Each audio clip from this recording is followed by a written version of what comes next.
Je vous écris de l'île d'Ouessant, où le temps s'est arrêté durant 3 jours. Il y a quelque chose d'assez surréaliste à se retrouver autant à l'ouest sur le territoire français. Comme je me sens remonter dans le temps, cela m'inspire l'écriture de cartes postales, comme au bon vieux temps, quand les SMS n'existaient pas. J'ai pris le bateau au village du Conquet pour une traversée d'environ 1h20. Nous voguons d'abord vers Molène. J'ai entendu parler de l'île de Molène il y a quelques semaines lors du visionnage d'un reportage sur Arte. Ouessant se situe tout proche, à 15 minutes en bateau.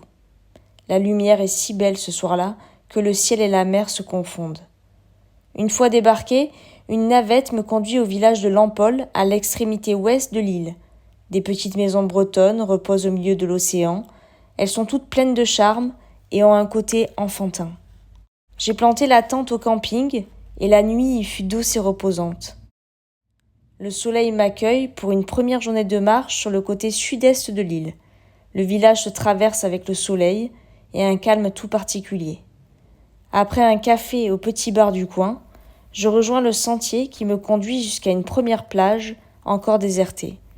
Des étendues violettes débordent sur l'océan et une envie profonde de découvrir ce petit bout de terre planté dans l'océan m'anime.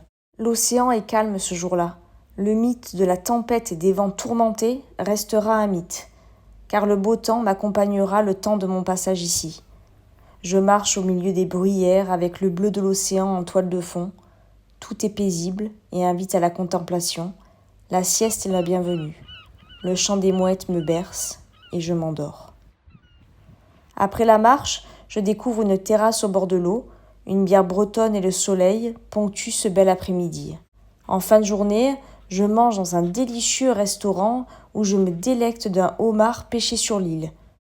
Le lendemain, le côté nord-ouest de l'île reste à découvrir et là je prends une claque. Un relief fouetté par les vents, des roches déchirées, comme lacérées, reposent à la pointe la plus à l'ouest de France. Il me semble que je marche en plein milieu d'un site archéologique. Je découvre le vieux phare de Nividic, datant de plus d'1 siècle. La brume épaisse, fréquente autour d'Ouessant, a été la cause de nombreux naufrages. Des cloches sous-marines se trouvaient à cet endroit afin de prévenir les navigateurs des dangers. On ressent là toute la force de la nature, l'intensité des éléments, la puissance des courants.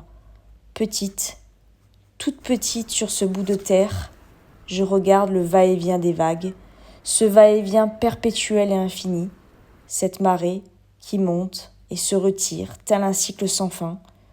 Je me sens petite et éphémère. Je reste longuement dans ce chaos. Je suis touchée par cette nature. Le soir, je veux y revenir. Je veux voir le coucher du soleil et le phare. Je cours dans les fougères, m'égratine dans les ronces et les bruyères pour l'apercevoir, comme pour lui dire au revoir.